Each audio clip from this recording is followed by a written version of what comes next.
Então, olá a todos, sejam todos bem-vindos a mais um vídeo aberto no nosso YouTube aqui do Instituto Hugo de São Vítor. Eu sou o professor Mário Carboneira e prosseguimos falando dos nossos tópicos bastante gerais e bastante, digamos, aleatórios, mas que convém a todos que estão interessados numa vida de estudos. Nós tratamos aqui de tópicos que vão da gramática, à lógica, à retórica, passando por todas as artes liberais, idealmente, em algum momento, para despertar a curiosidade de vocês, é claro, despertar também a vontade de estudar e para que vocês também obtenham algumas dicas mais ou menos úteis que não estão, em geral, em circulação no universo aí da internet, que são mais difíceis de encontrar, que nós precisamos ir aos livros para encontrar.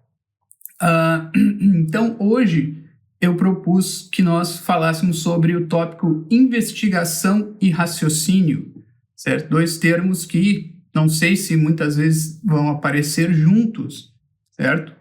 Mas vamos aqui falar deles e mostrar, de alguma forma, como eles realmente se relacionam, certo? E por que isso?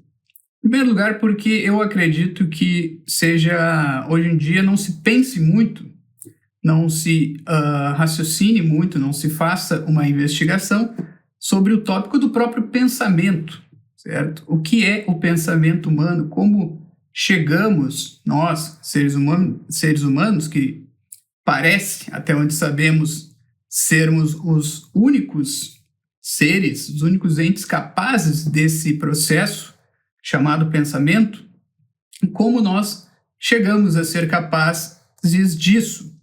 Eu estou falando da causa mais anterior do pensamento, vamos dizer assim. Alguém poderia dizer que é a evolução, certo? A evolução das espécies levou certo tipo de primata a ser capaz de pensar e falar e ensinar aos seus semelhantes.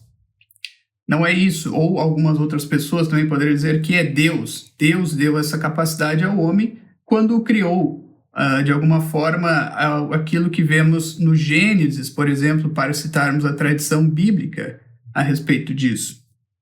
Não é disso que nós queremos falar, dessa causa primeira. Queremos falar como nós, na nossa vida, depois de desenvolvermos nossas aptidões, aquilo que está em potência em nós mesmos, somos capazes de pensar e pensar com correção. Pensar de modo correto, que significa, no fundo, alcançar a verdade ou chegarmos o mais próximo possível dela. Às vezes, nós não chegamos à verdade absoluta ou certa, e mesmo assim nós nos aproximamos dela ao ponto de nós podemos falar de uma verdade provável, uma verdade que pode até ser quantificada em termos de porcentagem, por exemplo, certo?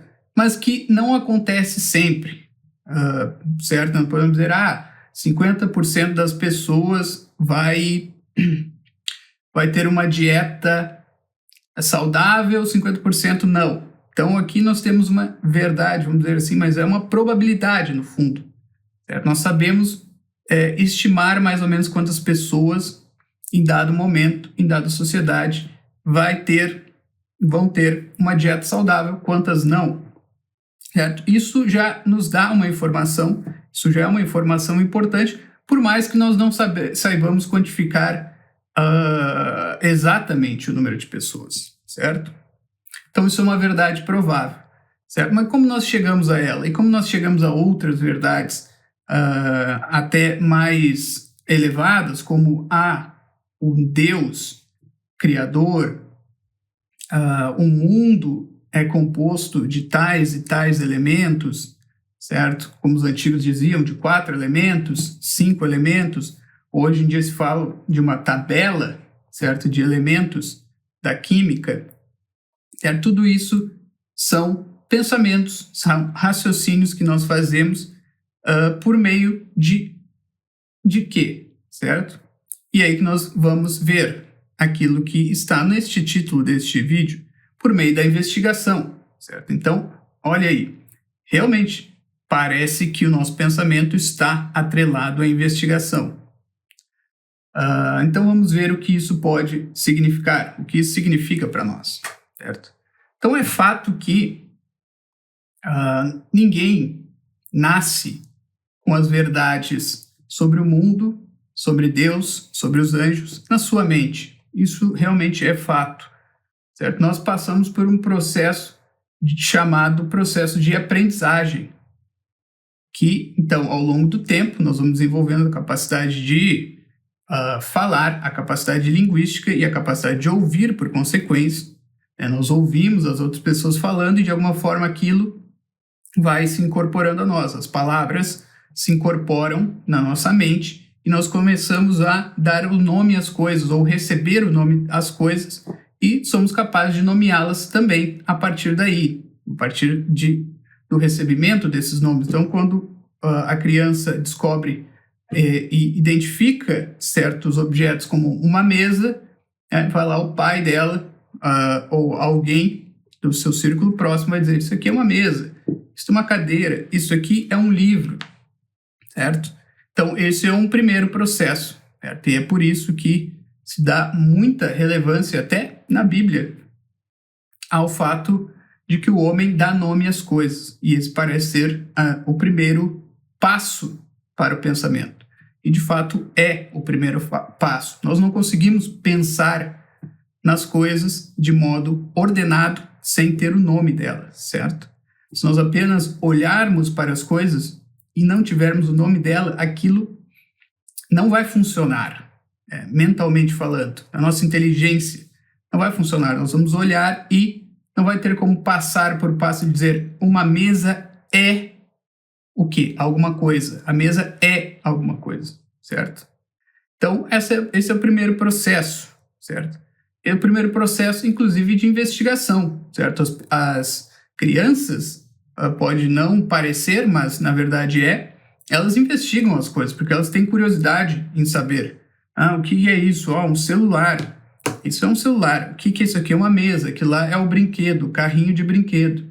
Aquele outro é um carro de verdade, um carro com motor, essas coisas. Um motor, a explosão, certo? E assim vai. Aquilo ali em cima, o que é aquela coisa azul, que parece que é um domo ali no céu? A criança não vai falar domo, né? Mas o que é aquela coisa lá no céu que é azul? Lá em cima que é azul? Aquilo é o céu, certo? Então, nós recebemos o primeiro nome dessas entidades, dessas coisas que nós vemos quando somos crianças já, certo?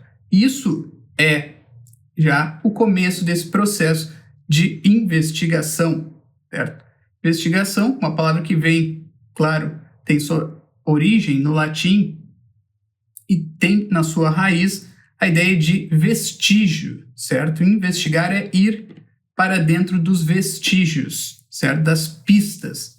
Então é como se as coisas nos dessem pistas que nós recebemos na nossa inteligência e, trabalhando na inteligência, nós acabamos descobrindo algo a mais, algo para além das pistas que elas nos dão, certo?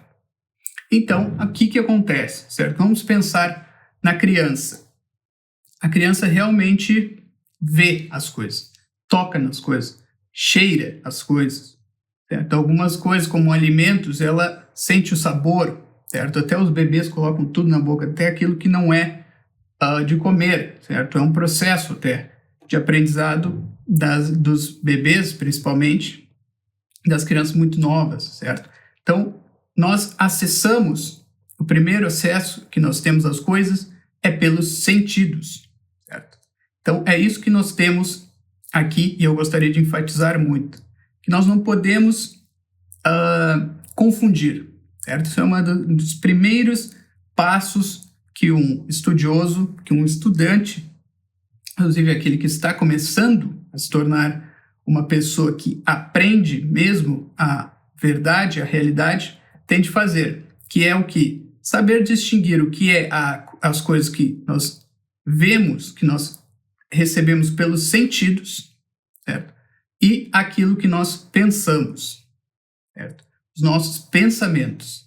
Então, isso é algo muito elementar, né, no processo de aprendizado, mas é algo que eu julgo que hoje em dia não se enfatiza muito, essa distinção muito básica. Aquilo que nós recebemos pelos sentidos é muito diferente daquilo que nós pensamos depois sobre as coisas, certo? E, de fato, já desde da filosofia clássica dos gregos, se tem que as coisas que nós pensamos, elas começam nos sentidos, naqueles dados imediatos dos sentidos, certo? Então, é um axioma da filosofia que depois vai ter que embasar a própria pedagogia. Quando nós descobrimos esse axioma da filosofia, nós vamos aplicá-lo na pedagogia ao ensinar as crianças, certo? É um axioma muito básico. Não há nada que esteja no intelecto que não tenha passado pelos sentidos, ouvindo ao intelecto, a nossa mente, pelos sentidos, certo? Isso é uma verdade quase que assentada para nós, certo? Nós não conseguimos pensar em nada sem, de alguma forma, ter recebido dados dos sentidos. Depois nós podemos até transcender, de certa forma, os dados dos sentidos para coisas além, para coisas que estão para além dos sentidos, como, por exemplo, os entes imateriais. E nós dizemos que são entes imateriais, por exemplo, os anjos, por exemplo, Deus, obviamente, certo? Nós não vemos Deus com os sentidos, certo? Mas nós podemos chegar até ele por um processo de raciocínio, por um processo do pensamento. Só que esse processo tem que começar, de alguma forma, nos dados dos sentidos, certo? É daí, por exemplo, que, famosamente, Santo Tomás de Aquino vai tirar os seus 5 argumentos para provar a existência de Deus, certo? Nenhum deles ele os tira do puro pensamento, porque Santo Tomás, como aristotélico que era, partia daquela premissa: nada está no intelecto que não tenha passado pelos sentidos, certo? Porque nós somos humanos, e os seres humanos vivem na Terra, e eles são animais racionais, mas não apenas racionais, animais, e os animais são caracterizados principalmente pelos sentidos, certo? Por captar os entes individuais concretos pelos sentidos, certo? O homem vai além disso, ele é capaz de captar as ideias, e das ideias ele é capaz de formar raciocínios que até transcendem, certo, os dados dos sentidos, que podem chegar a conclusões sobre entes que são imateriais. E daí que o homem chegue à conclusão de que possa existir entes imateriais como os anjos, como os próprios demônios e como Deus, e até outras entidades sutis da natureza, alguns dizem, certo? Também algumas escolas filosóficas vão falar de outros entes que não são nem anjos, não é nem o próprio Deus, mas são entes sutis da natureza, que estão numa região ainda intermediária entre o mundo físico e o mundo imaterial, o mundo material e o mundo imaterial, certo?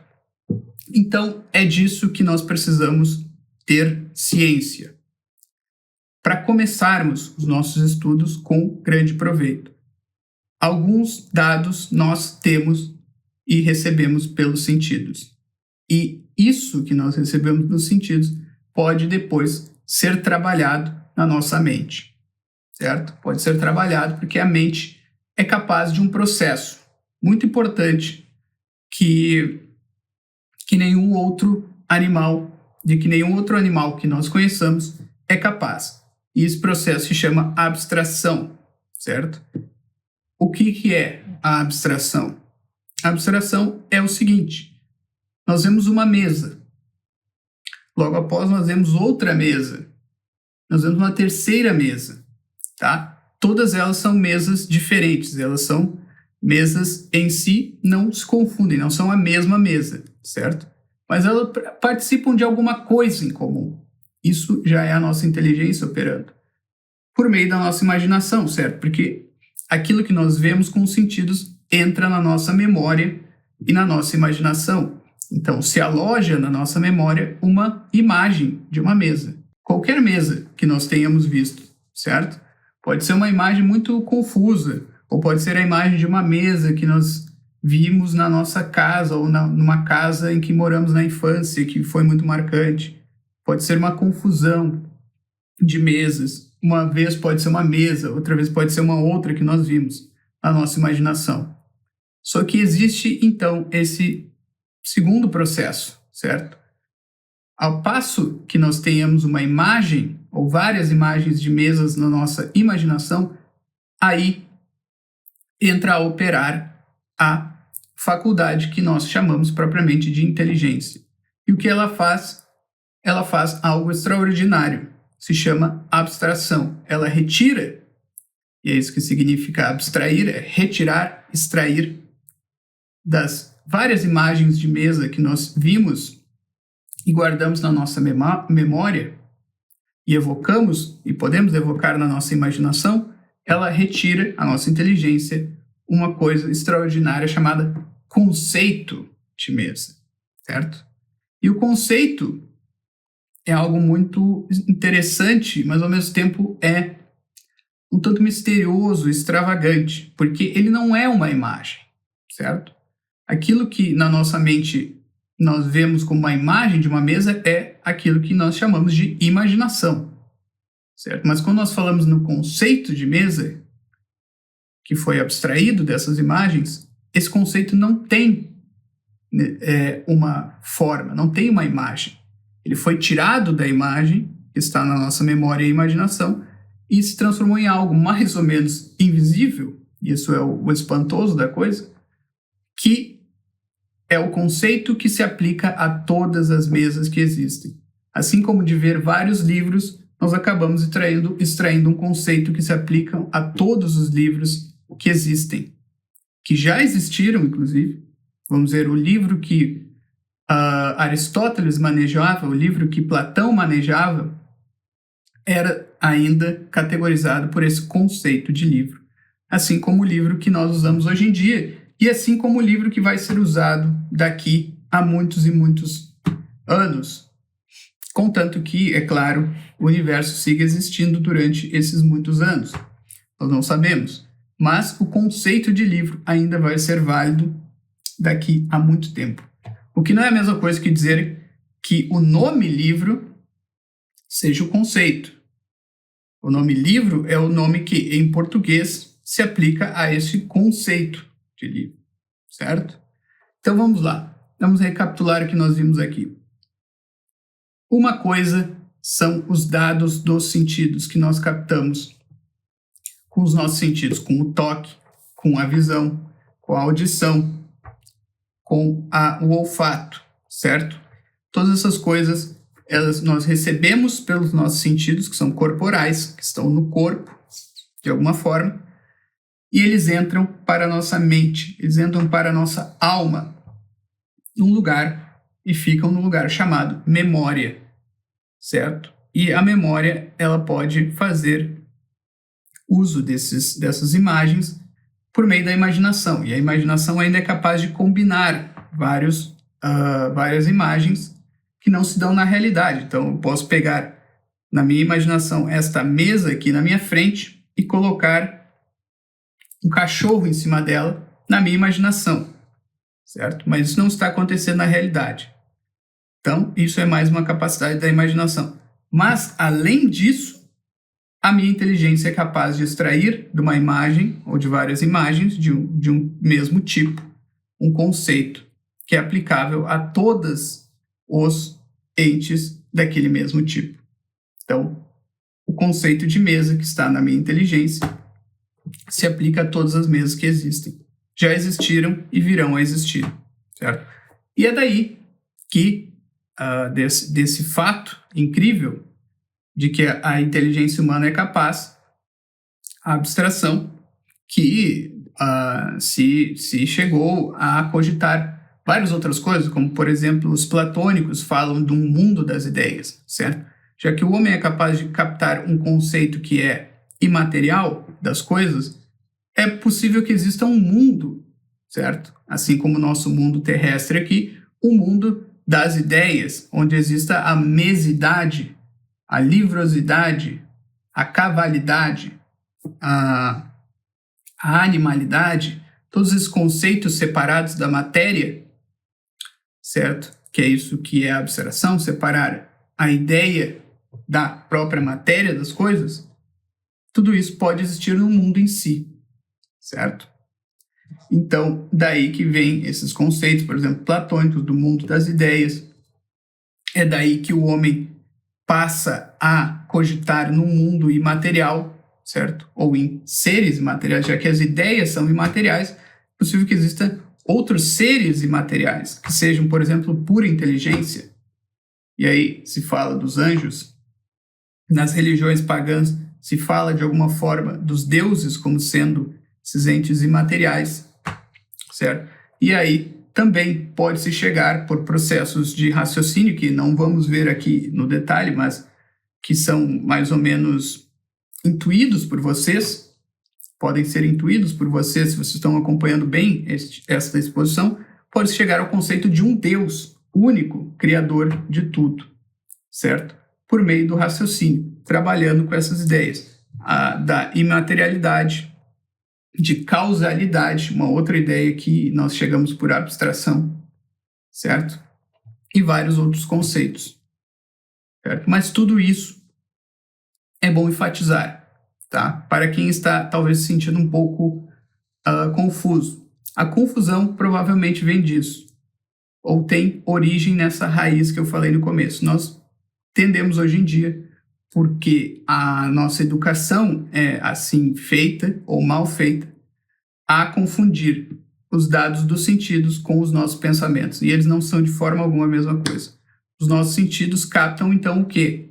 O mundo concreto, o mundo individual, dotado de matéria, que pode ser tocado, que pode ser movido, que pode ser destruído ou recomposto, combinado, pode combinar alguns elementos do mundo material e formar outras coisas, certo? Mas os nossos sentidos captam esse mundo material que é individual, concreto. A nossa inteligência não. Ela capta os conceitos, ela existe para isso, para captar os conceitos que são imateriais e se aplicam a todos os entes, mas não são nenhum deles, certo? O conceito de mesa é válido para todas as mesas, mas ele não é nenhuma mesa individual, não é nenhuma mesa concreta, ele está na nossa mente. E talvez no mundo das ideias, se Platão tinha alguma razão no que dizia, por exemplo, e os neoplatônicos e outras escolas de pensamento. Certo? Mas aí já é uma questão filosófica de uma envergadura maior do que nós podemos e queremos tratar aqui, certo? Importante é isso. Processo de investigação, que eu falei no começo, então é isso. Para nós pensarmos com correção, nós precisamos investigar o mundo material para começar. Não dá para começar direto no mundo das ideias. Ninguém aos 12 anos vai, fazer um salto, passar por toda a sua inexperiência do mundo e chegar aos conceitos mais elevados. No máximo, ele pode repetir, como um papagaio repete, de fato, conceitos que ele leu num livro. Agora, que ele tenha entendido esses conceitos é muito, muito mais difícil, para não dizer impossível, certo? Então, o que nós devemos fazer? Primeiro, devemos investigar o mundo físico, certo? Então, nós temos que ter alguma prática em investigar as coisas físicas. Eu tenho que ter alguma prática em investigar o que é uma mesa, por exemplo. Antes de querer ficar falando de anjos, do mundo das ideias, da cavalidade, da mesidade, eu tenho que investigar a mesa, certo? Que está na minha frente. Eu tenho que me colocar as questões sobre ela. E é isso. O que é a mesa, por exemplo? Primeira questão que um homem pode se colocar. Ou, na verdade, existe uma anterior. Existe mesa? Existem mesas? Primeira questão.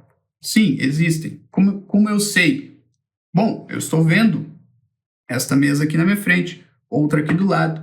tem outra lá nas outras salas, certo? Há outras em outras salas aqui. E várias mesas eu já vi. Então, como eu sei que existe mesa? Pelos meus sentidos. Meus sentidos veem um certo tipo de móvel criado pelo homem a que se dá o nome de mesa, tá? Geralmente é usado para se colocar coisas em cima, tá? Quando é uma mesa de jantar, é para se colocar os talheres e os pratos e a própria refeição, certo? Quando é uma mesa de estudos, é geralmente para colocar livros, cadernos, lápis, borracha e caneta, por exemplo, certo? E vários objetos usados para o estudo, tá?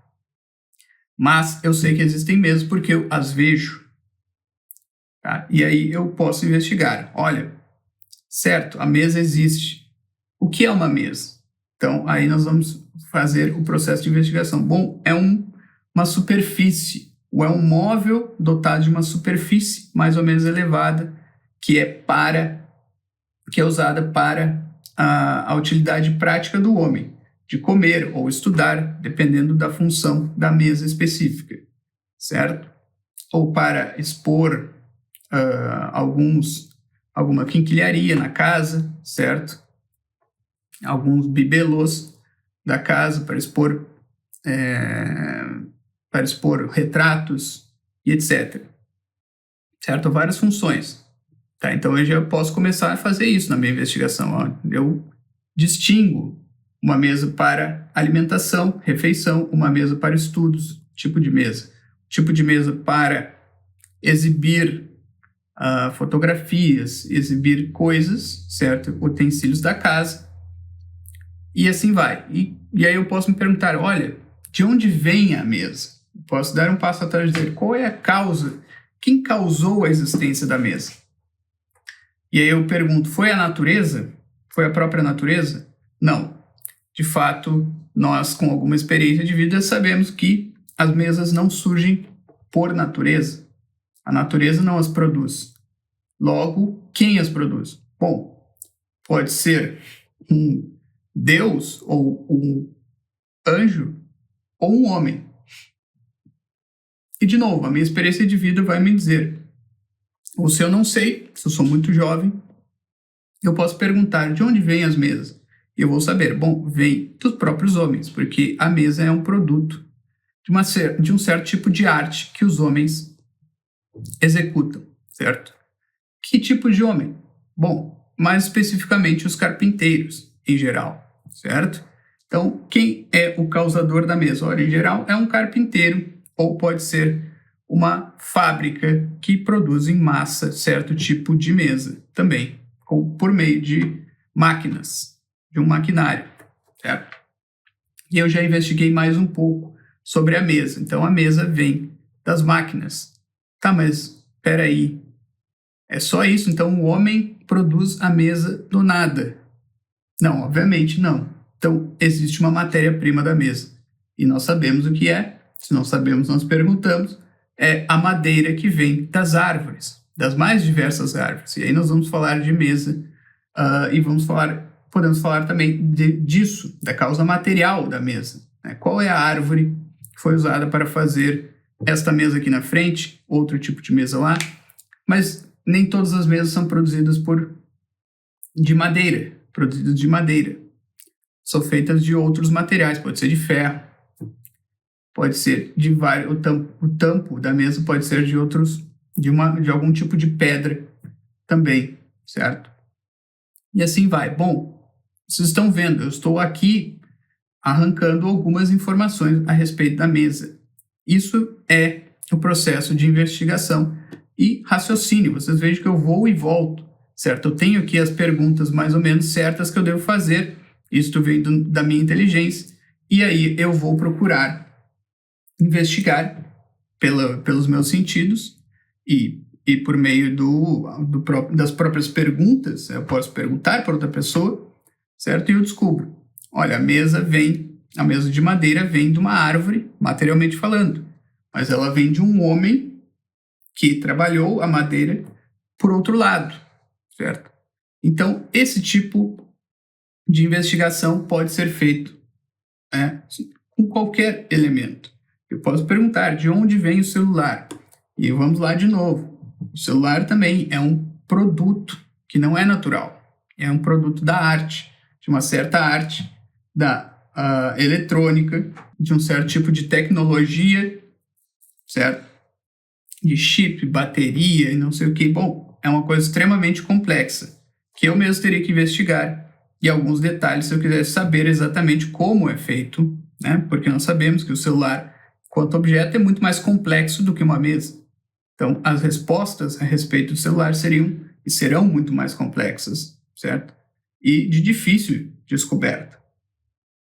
Mas, se eu tenho uma técnica, e essa técnica justamente se aprende, ou deveria se aprender, hoje em dia já não se aprende mais na escola, essa é a técnica que nós aprendemos, por exemplo, na educação de base, que é a educação que nós aqui no Instituto propomos das artes liberais. Todas essas perguntas corretas que eu estou colocando aqui como meios de investigação, eu aprendo tanto na retórica como na dialética lógica e também um pouco na gramática, certo? Ali eu aprendo a trabalhar com a linguagem e aprendo a dominar a linguagem para colocá-la a serviço da investigação, a serviço do raciocínio, certo? E aí, a partir disso, a partir de saber a mesa, a partir de conhecer a mesa, as suas causas, os modos em que ela pode se apresentar, eu posso fazer raciocínios, certo? Eu posso levar adiante, criar um discurso a respeito da mesa. Articulando tudo isso, eu vou criar um discurso. Posso escrever, então, depois um manual sobre as mesas, ou manual sobre os livros, um manual sobre o celular. Posso estudar essas coisas a partir do ponto de vista da história, por exemplo. História do celular, história do móvel chamado mesa, história do item chamado livro, a história do livro, certo? Existem várias histórias, vários livros de história do livro mesmo, certo? Como ele surgiu, qual era o seu modo inicial de apresentação. Então, no começo os livros eram papiros, depois surgiu o códice, certo? E houve outros formatos ao longo do tempo, não é? Então, bem, esse é o resumo do que nós queríamos passar aqui, do que eu queria passar aqui em especial, certo? O processo do pensamento, ele não surge do nada. O pensamento não é algo que nós podemos dizer puramente natural. Sim, o homem tem a potência para pensar, assim como tem a potência para falar. Mas é preciso que certas causas intervenham para que isso se atualize de modo eficiente e eficaz em nós mesmos, certo? Que são o quê? Bom, para falar nós precisamos de pais ou de entes próximos que nos criem, falem perto de nós, e aos poucos nós vamos desenvolvendo naturalmente a linguagem, certo? Esse é um modo natural de desenvolvimento da linguagem. Mas ele tem limites, certo?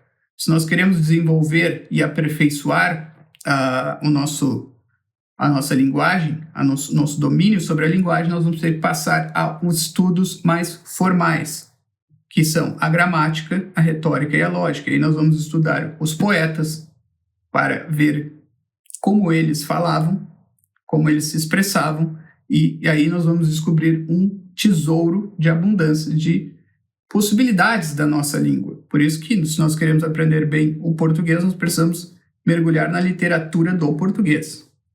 Se nós queremos aprender bem o latim, nós vamos ter que, em algum momento, mergulhar na literatura do latim, certo? Esse é um primeiro passo. É isso que a gramática faz, certo? A gramática de cada língua faz isso a respeito de uma língua específica, certo? Depois nós vamos descobrir ainda outras dimensões da linguagem que estão na retórica, que é a expressividade ainda maior, com o fim de persuadir as pessoas ao nosso redor. Depois nós vamos descobrir na dialética ainda os meios de investigação da própria verdade, independente de se nós queremos persuadir alguém, como nós descobrirmos a verdade, ainda que nós não consigamos persuadir ninguém. A verdade que vai estar na nossa alma e que é uma verdade que daí vai receber o nome de ciência ou de filosofia, certo? São verdades que somente pessoas que se dedicaram por muito tempo a um assunto específico alcançam. Aí, geralmente, o público não vai conseguir alcançar. Assim como alguém que leia A Origem das Espécies do Darwin, por exemplo, ou leia um diálogo de Platão, se ele for um leigo na área, se ele nunca tiver lido nada de filosofia, nada de literatura na vida, ele vai ter muita dificuldade.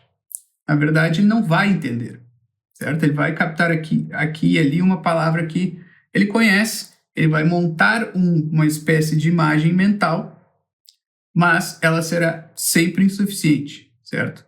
Por isso que a dialética é o estudo básico para a investigação da verdade a fundo, para nós irmos a fundo num assunto. E aí nós temos que escolher um assunto específico. Não é possível que nós estudemos todas as ciências que existem num nível dialético, por exemplo, certo? Nós vamos ter que escolher uma, duas ou três ciências. Talvez, se nós formos muito inteligentes, se nós tivermos muita capacidade, nós podemos, talvez, nos tornarmos peritos em 3 ciências na vida e na filosofia, de uns 3 ou 4 autores.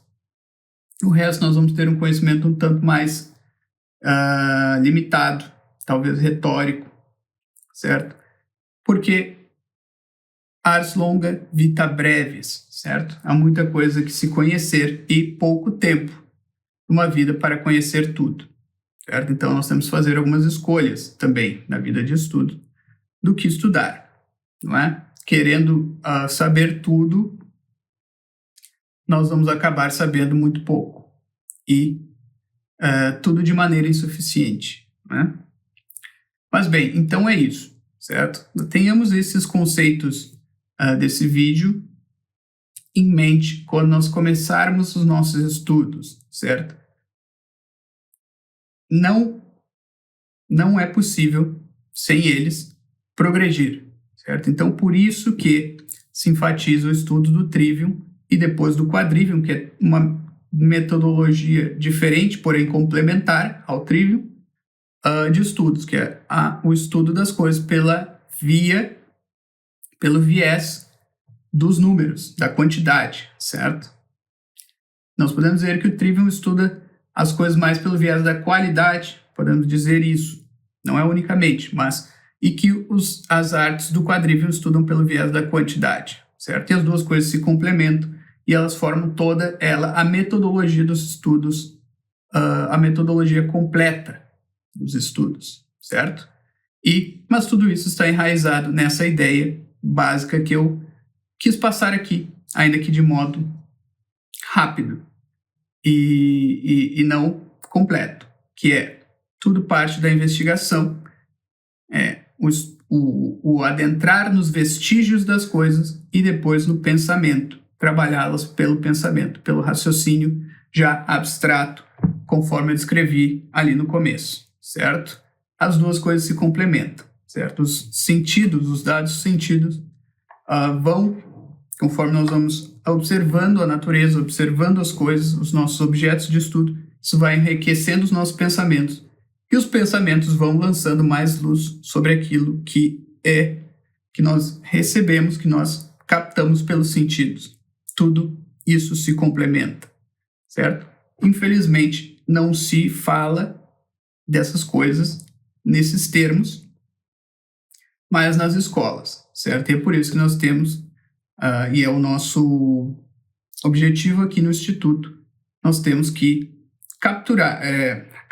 nós temos que retomar, certo? Reinvestigar tudo isso, toda essa metodologia dos estudos que está perdida, e por isso tanta confusão há por aí, tantos raciocínios quebrados, insuficientes, ou às vezes pobres, certo? Porque pobres de observação, pobres de investigação, certo? Meras conjecturas que nós tomamos como a verdade em si, certo? Então, acredito que tudo isso seja muito importante, certo? Muito importante se você quer começar os estudos de modo sério, certo? Ainda vamos falar desse assunto em outros vídeos, por outros vieses, certo? E por hoje é isso. Nos vemos numa próxima